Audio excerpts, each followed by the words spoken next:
Welcome back to CryptosRUs. I am George. We're all George. So tonight, unfortunately, Gary Gensler of SEC may have declared Ethereum a security. What is this all about? Where did this come from? Out of left field.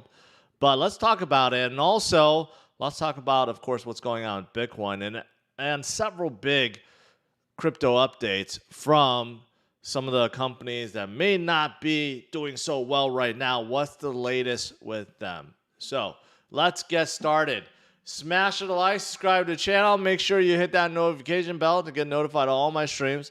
Follow me on social media. Check out CryptosRUs.com. And make sure you follow the brand new CryptosRUs Clips channel. Good morning, guys. Well, no, it's not good morning. Good evening.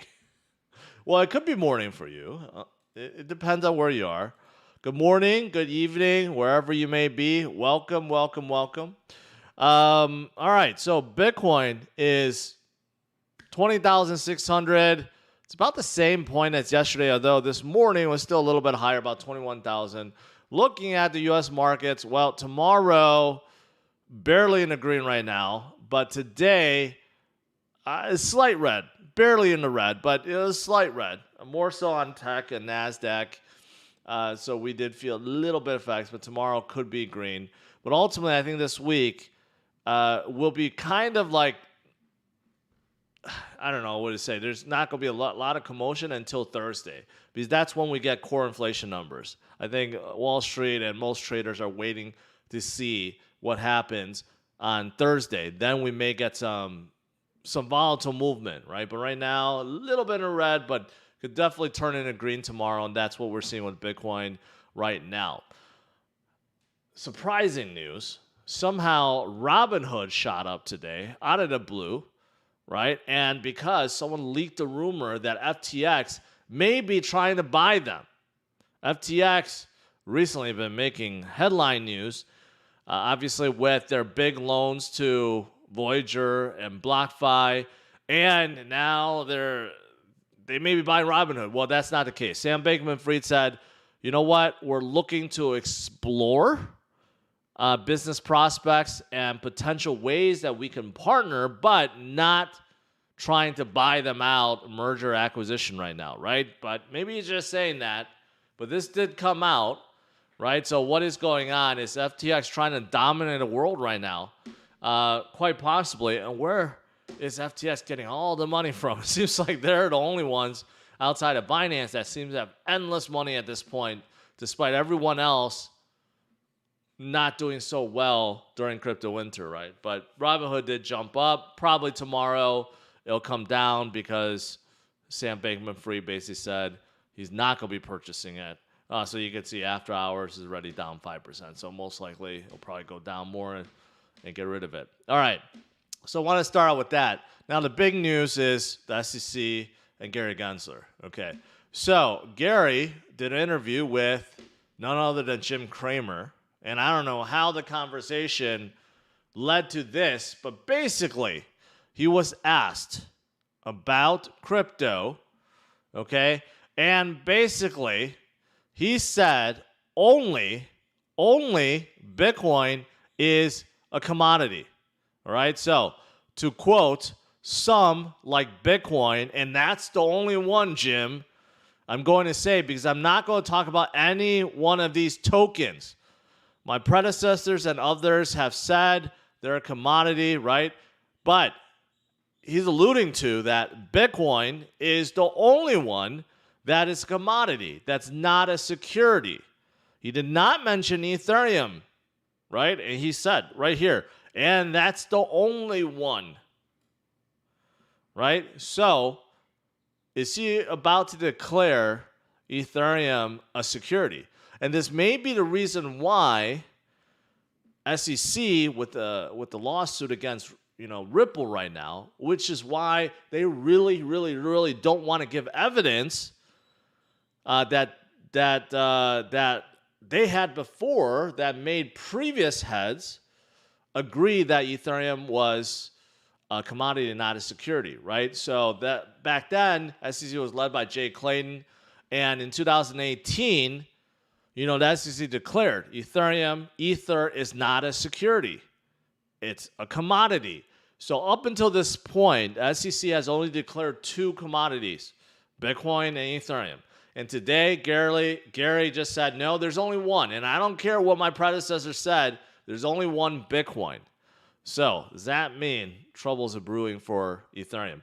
Hopefully not. Again, the previous evidence that was presented and made SEC declare Ethereum a commodity, right? That is what Ripple is asking for. In fact, the courts already awarded Ripple, saying that the SEC has to turn this over. But the SEC does not want to do that, and they're trying to fight that decision, right? So it's, ultimately they're making it very hard for Ripple to prove that they're not a security either, because SEC doesn't want to give this evidence. But anyways, strange turn of events, right? Not to scare anyone. I mean, right now it seems like no one really cares about it. If people were really scared about Ethereum being declared a security, I think we would see a lot more selling off right now. It's kind of in line with others. So I think this is still very early, but this could set the stage for something. We know that SEC and Gary and every other agency is working on, framework for more oversight, and who knows what their plans are, right? And how it incorporates Ethereum. So I want to lead off with that, okay? But in good news, I guess, yeah, this is good news. The SEC supposedly is giving a green light to Grayscale to come out with the Bitcoin ETF, a spot Bitcoin ETF. According to Grayscale, 99.96% of the letters that the SEC had received were supportive of Grayscale's case of converting their Bitcoin trust into a Bitcoin spot ETF. That's according to Grayscale. So according to them, it's basically a 99% done deal, right? And if we do get a Bitcoin spot ETF in the US, it could be a tremendous, tremendous thing. We can see billions upon billions upon billions of dollars flow into the very first spot ETF. And if it gets approved, then obviously it sets the stage for others to come out their own Bitcoin ETF, right? So I think overall this is positive. But, asterisk, the only thing that I don't like about the situation is it's because it's Grayscale and it's Bitcoin Trust. If Grayscale was starting a spot ETF with nothing and they had to buy Bitcoin to put in there, well, that would be very positive, because then they have to buy a ton of Bitcoin. But the fact that they already hold like 660,000 Bitcoins, right? If it's converted to Bitcoin ETF or spot ETF, there's complications. What about that negative premium? So many people are holding GBTC because they want to gain on that negative premium. Supposedly it's like 30%, and they could supposedly get 30% more when they convert. Is that going to happen, or to go get rid of it? And second of all, if it becomes a Bitcoin spot ETF, does that mean they're now going to sell off Bitcoin from the fund to kind of get rid of that premium, right? Hopefully that doesn't happen, but most likely we know a Bitcoin spot ETF is going to go both ways. It could buy and sell. Right now with the trust, you can't sell, only buy. So that could be the bad downside to this. But overall, if the SEC does open up spot Bitcoin ETFs, Grayscale will not be the only player. You got Van Eyck and Fidelity and Galaxy Digital, and there's a many out there that will be coming out then. Overall, this sets the stage for massive amount of money to come into the space. So I think overall this is good. Just I wish it wasn't Grayscale. So that's all. As for other good Bitcoin news, there's always good stuff right now. A lot of people are still kind of trying to predict whether or not we have seen bottom and we're at the end of the correction, and if things are going to go up. Well, according to Stock Money L, if you look at the HODL Wave, right, HODL Wave above 1 year, well, you'll see that, hey, every time the HODL Wave, kind of tops out, that's when the correction is over, and generally speaking, you have a good run after that. Although in 2020, The exception is we had that black swan event from COVID. But outside of that, it has held true 4 years before, right? And are we seeing that top of the HODL wave right now because it's actually coming down? Interesting. So is it here? And then there's many other models, right? This is looking at realized price, also Mayer multiple. These are also metrics that measure Bitcoin's oversoldness, right? And you could see 2015, that's when Bitcoin dipped below both, and that was the turning point. That was bottom. 2019 happened again, dipped below. 2020, dipped below. Both of those were bottom periods, and guess where we are now? We dipped below in 2022. So again, is history going to repeat? Quite possibly, right?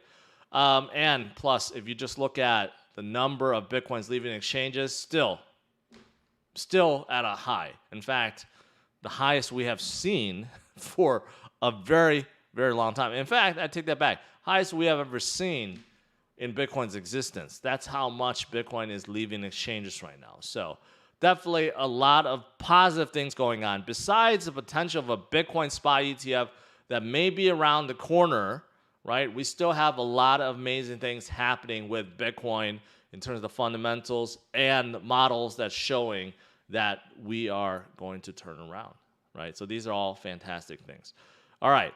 Now, outside of Bitcoin and what I've just said, there are other news, other crypto news, updates on some of these projects that have not done so well and their solutions. And I don't know if these are good solutions or what, but let me go over them.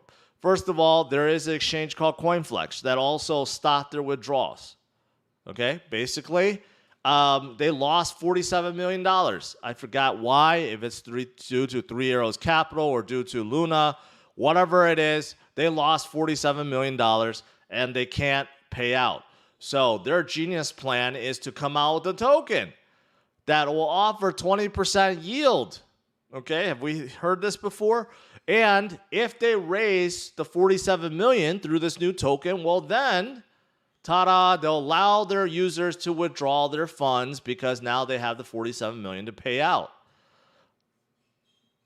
Is this a good idea? No. No, it's not. Right? It's never a good idea to just come out with something, come out with a new token, expect people to buy it because you're going to give 20% yield, but there's no certainty of that, and there's no certainty that you're not going to go under anyways, right? And this is how they plan on recovering the $47 million because they have no other way and they can't get a loan and they're basically insolvent, right? So will anyone trust COINFLEX at this point? I would say no. Right, but there's always people that want to speculate and try to take advantage. But this is horrible, right? Paul had a super chat. Flare network would kill Ethereum. Let's wait. Let's see when it comes out. All right, so not good for COINFLEX, and unfortunately, I know there's a small exchange. Hopefully, none of you guys watching have any crypto on COINFLEX. But as I've been saying recently, it's very important to have your own crypto safeguarded. You just don't know these days, right? Maybe the big ones, you feel like they're safe. Well, you just don't know at this point. So make sure you safeguard your crypto on a mobile wallet, hardware wallet. If you don't have one, go get one. Mobile wallets are free. Browser wallets are free. Hardware wallets, you got to spend some money, but still, they're most secure. Get it because you just don't know what's going to happen these days, right? Here's another project, Bancor. Someone asked about it. This is a DeFi project, okay? So this is not even a CeFi project. It's not a centralized exchange or lending project. So this is a DeFi project. So they have basically enlisted emergency powers, okay? They got rid of one of the things, one of the features they had, which is impermanent loss. So with most DEXs, you can suffer a permanent loss. So depending on what you deposit, which liquidity pools, if there's wild swings with the price on either pair in the liquidity pool, you could end up having less by the time you withdraw, right? But somehow Bancor had this impermanent loss insurance to ensure that you wouldn't lose anything due to this. Well, guess what? They just all of a sudden, due to the emergency powers, halted this because they just can't support it. And they claim it's because Celsius and Nexo withdrew large positions. So that's why everything is off balance, and they are trying to fight this.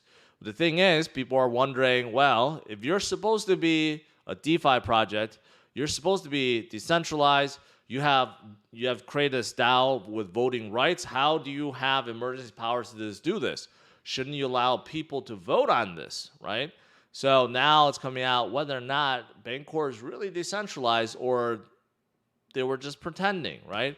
So again, there's a lot of stuff that's coming out right now, right? A lot of stuff that's just not, things that people don't care about when everything is good, but when things are bad, these stuff are now coming out one after another.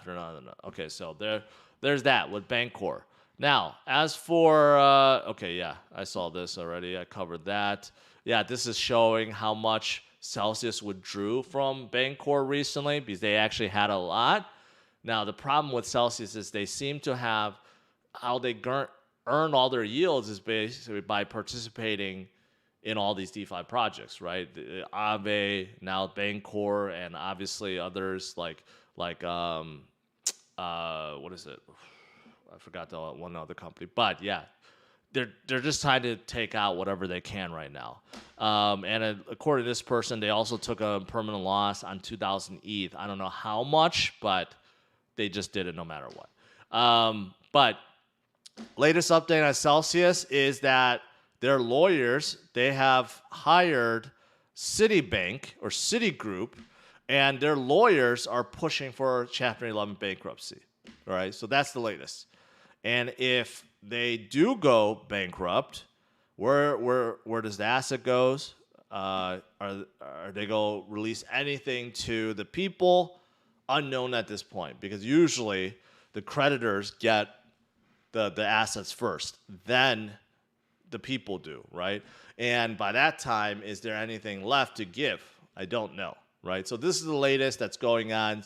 So unfortunately, it does not seem like their go pulls through, although fingers crossed, I'm still hoping they do somehow. There's still some people trying to figure it out. But just this morning, I reported that it seems like Alex Mashinsky was trying to leave the country. It's unconfirmed, but it does seem like people have reported it. I don't know if it's just giant FUD or it's actually true. And of course, we have this story where where Goldman Sachs is reportedly trying to raise funds with others around $2 billion to buy Celsius assets, right? Again, unconfirmed, but this has also leaked out. So there's a lot of stuff going on right now. And unfortunately, a lot of people's money is stuck on Celsius, but this is the latest. And still no word from Alex, no word from the team. AMM is not commencing anymore, so I don't know what's going to happen. I don't know what's going to happen. All right. Just two really quick things. I think this is pretty much it. I mean, a lot of you guys are Kadena fans, so I did see this. CADX is releasing a brand new mobile wallet that will be coming out pretty soon. One of the things that Kadena really lacks are good wallets. So this is coming. So I just want to bring that up because there seems to be a lot of Kadena fans out there. So this is good overall. And that's pretty much it. The only other thing is I did want to mention once again from my partner Unstoppable Domains, they are running a contest with me right now, basically giving out $3,000.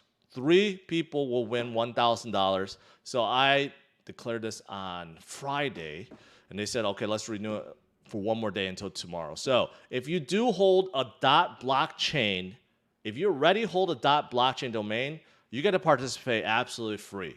All you have to do is fill out this form right here, and the form is in the description. So if you already own a .blockchain, only .blockchain, they want to promote .blockchain. If you hold one already, submit the form. You could win $1,000 for doing nothing other than submitting the form.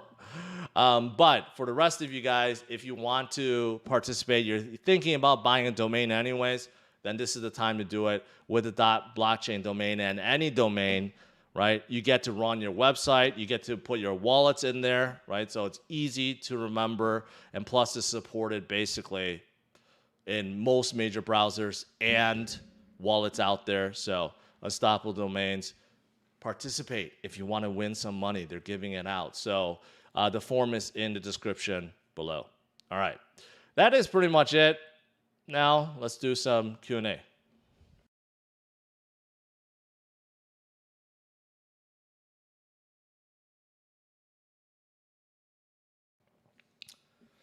All right. George, is Cash App safe to hold my BTC? Well, Cash App is a centralized app, just like PayPal, just like Robinhood, right? Yes, it's a big company. Obviously, Jack Dorsey, he'll probably die before he takes people's assets because he believes Bitcoin so much, right? So it's very little chance that he's going to go under and declare bankruptcy and basically take people's assets. Although, knock on wood, maybe it happens, but you just don't know. With these kind of financial apps, they control the keys, right? Just because you get a login doesn't mean that you control your keys. So, is it safe? Yes and no. So that's the best way to put it. Unless you put your crypto in a wallet that you control the key, you have a recovery phrase, and even if the company goes under, with that recovery phrase, you can recover your private key. You can that is a true solution, right? But everything else, even if you leave it on Coinbase, if Coinbase goes bankrupt, they take your assets. They have already said as much. They said it during their last quarterly reporting. So, why are Ethereum transactions so expensive? They have come down a lot, quite a lot. So, I mean, it's just there's a lot of congestion, and they program the fees to kind of, to align with the congestion and traffic, and that's why it's so high. But, that's the whole point of Ethereum 2.0, to kind of fix that. They can't fix scaling yet, but they need to move to proof of stake first. Then they will try to figure out scaling. But, yeah.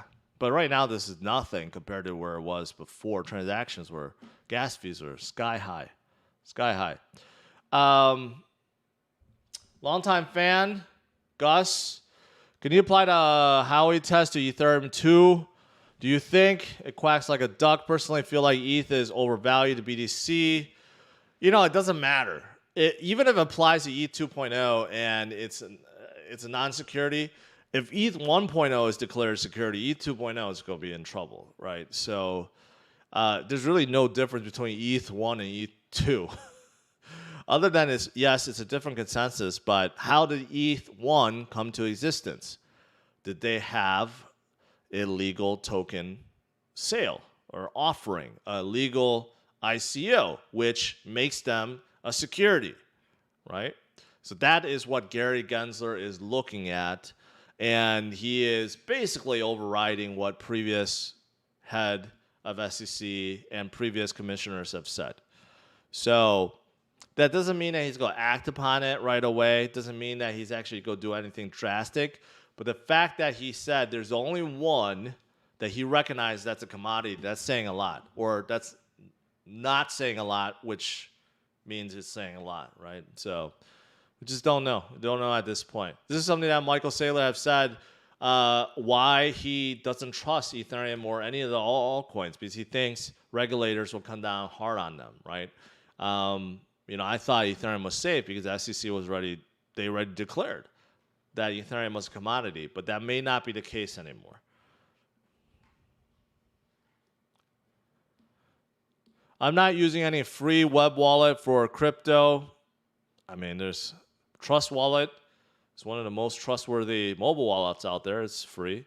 Coinbase Wallet is also non-custodial. It's free. But if you want to pay, there's nothing wrong with that. You want to get a really nice hardware wallet from Ledger, go ahead. Be my guest. There's nothing wrong with that. Ledger, harder wallets are the safest by far, but a little bit cumbersome, especially if you're trying to trade a lot, right? But ultimately, if you're just holding long term, nothing wrong with them. Isn't backtracking a statement on ETH illegal? I don't think so. People backtrack all the time.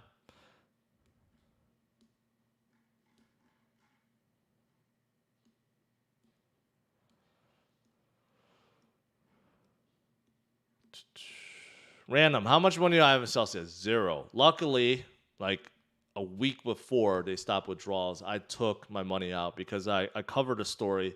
I forgot what FUD story. It didn't sound very good. And I'm like, yeah, I withdrew. So luckily I have 0 on Celsius. Crypto Daily. Coinbarrel's third largest holding in Solana. What are your thoughts on Solana? I used to be a big supporter of Solana, and I still think they're one of the top L1s. They're not going to go anywhere, but it's really hard to overlook all the network outages they had within a very short amount of time, right? Hard to overlook and totally this co-founder make fun of, Cardano, make fun of Bitcoin when their network goes down, right? So bottom line, and plus they're very heavily invested by VCs. So bottom line is Sol is not as good looking as it once was, but it's still one of the major players. So I do think if the market continues, they will recover. But yeah, they have their work cut out for them too. They're not done by any means.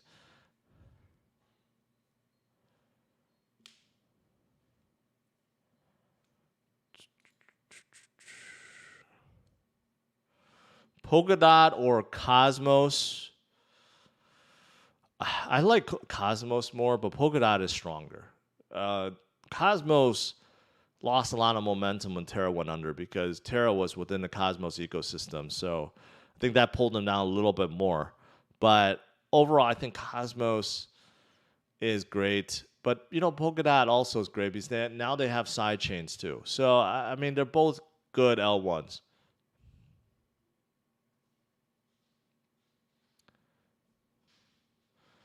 Thoughts on anonymous checking Dogecoin? I covered that this morning. I mean, it was non-threatening. It almost seemed like they were just saying, "Oh, shame on you." So I don't know if anything's gonna come from it. At this point, still, no one knows where Dogecoin is hiding out. Whether or not he's gonna turn himself in to the authorities. I don't know. I don't know.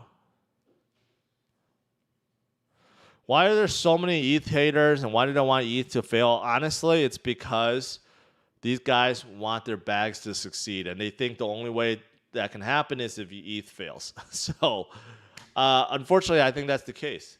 So, a lot of Cardano fans, a lot of Solana fans, a lot of Polkadot fans, a lot of, I don't know, whatever else fans, they want to see ETH fail because they think it'll make their bags richer, right? But that's just, it's not a good reason.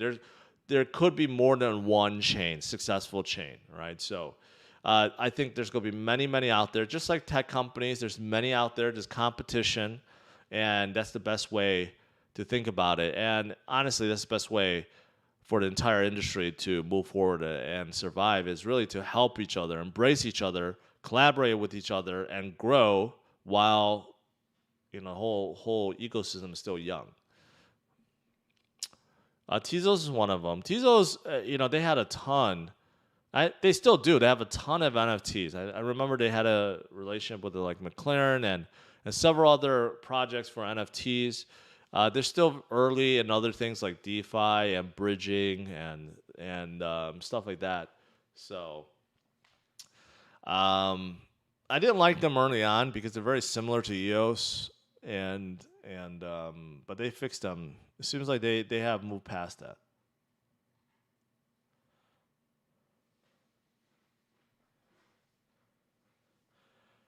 Treasure or Ledger? I've always used Ledger, so I like Ledger. Although I hear people the people really like Treasure too. So I think you can't go wrong with either. George, college tuition or CKB? Well, it depends on what you're going to college for. there's certain things in my mind I feel like you have to go to college for. But there are certain things in my mind I feel like absolutely certain that you don't need to go to college for. For example, if you want to be a doctor, you want to be a lawyer, you want to be a chemist, you want to be mathematician, you want to be an astronomer. There's certain things that you need to go to school and hit the books. Okay, you need to just hit the books. But if you're trying to be, you want to be an entrepreneur, right? You want to start your business. You don't need to go to college for that. In my opinion, I think there's a lot of things that you can do now, right? That you can simply, like if you want to be a programmer, for example, right? Just not even an entrepreneur. Say you want to be a computer science major. You want to be a programmer. You want to get into Solidity programming, right? You could do that on your own. You could do that at home. You don't need to be in college for that. So I really think it depends on what major you go into. So that's just me. That's just me.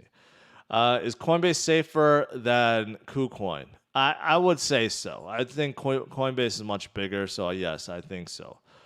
Did BlockFi stop withdrawals like Celsius? No, they did not. What happens if a company like Treasure or Ledger goes under? How will one connect and get funds off? That's where the private key comes in. The private phrase that they give you, the recovery phrase, you can use that to derive your private key from, and you can still get your crypto off, right? So look it up. There are ways to do so that will derive your private keys from your recovery phrase, and that's how you would do it, even if both companies went under.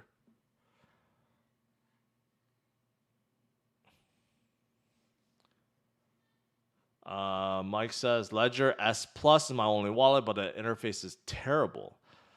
Well, the interface is, it's just like the Ledger S, right? But their Ledger Live interface isn't bad. I don't know if you're using that. You should be using that. That isn't bad, but yeah, because it's just a USB key. On the USB key, they don't have a lot. Coinbase Wallet, yeah, people get confused. Coinbase Wallet, the app, is actually a non-custodial wallet. It's actually, it has nothing to, yes, it has something to do with Coinbase, but it doesn't mean that you're depositing your crypto into Coinbase. It's not like that at all. So it's quite confusing, and I could see why many people don't want to use it because it has a Coinbase name, but it's actually a non-custodial wallet, which gives you the private keys with the recovery phrase, which ultimately gives you the private keys. So it's actually decent, but me personally, I like the Trust Wallet more. Battle Rap Boutique, holding my bag of securities. Are you referring to Ethereum? Voyager did not default, Jack Carter. I think you're confusing things.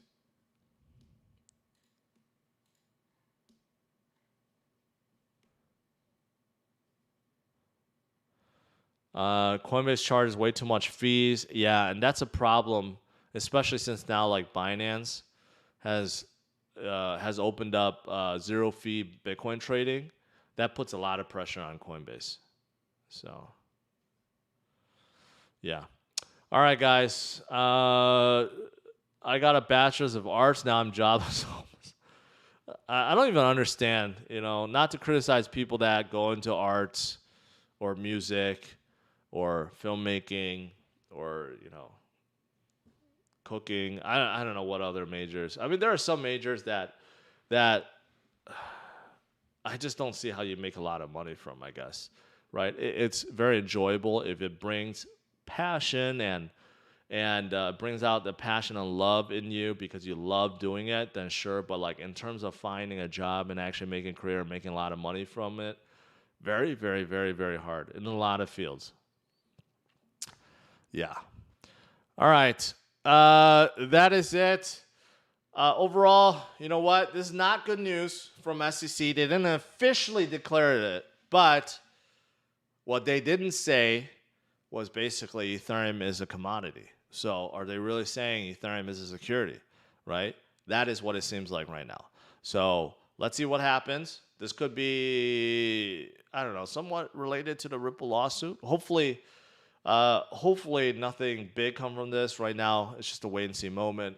Unfortunately, there's still a lot of companies that's doing bad, making bad decisions, like COINFLEX, thinking that just creating a new token will all of a sudden solve their $47 million lost liquidity, right? You got to be careful right now. There's just so many companies that's very irresponsible, doing a lot of risky things, and ultimately you don't want to fall for any of those things. You don't want to participate. What you want to do is just buckle down, focus on the future, continue to have patience, HODL, and DCA. All right.